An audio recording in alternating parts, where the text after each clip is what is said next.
napakalalimatan ng iniisip mo eh. Isang taon na kasi tayong magnobyo at nobya. Hindi mo pa rin ako pinapakilala sa pamilya mo. Alam mo naman ang dahilan, di ba? Nasa Maynila sila. Tumakas ako doon, kaya napunta ako dito sa Cebu. Tsaka malayo ang loob ko sa kanila. Bakit? Pamilya mo naman sila. Tsaka bakit galit na galit sa'yo yung papa mo? Mahabang kwento, tsaka masalimuot. Mas gugustuhin mo na lang na hindi mo malaman. Pero, di bale. Balang araw, sasabihin ko rin sa'yo lahat pag ready na ako. Oh. Ready? Ano ibig mong sabihin? Siguro may pamilya ka na, no? Ano, may asawa ka na ba? May nobya? Alma naman. Baka naman naluloko mo ko. Walang gano'n, okay? Tsaka hindi ko magagawa sa'yo yun. Wala akong asawa, wala akong nobya. Ikaw lang. Sigurado ka? Oo.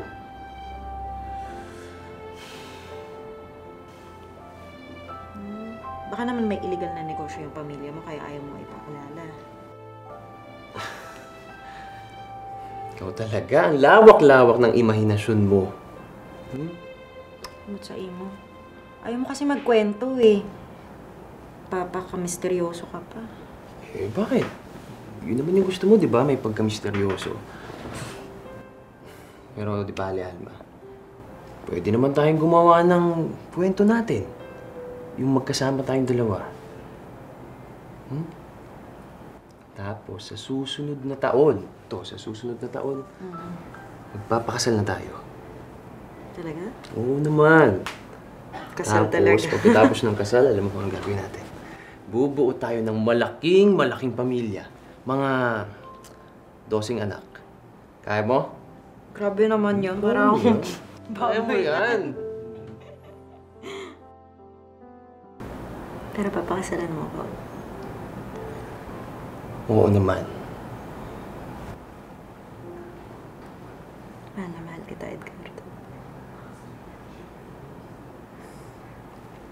Mahal na mahal din kita, Alma. At hindi ako mawawala. Pangako. Pangako.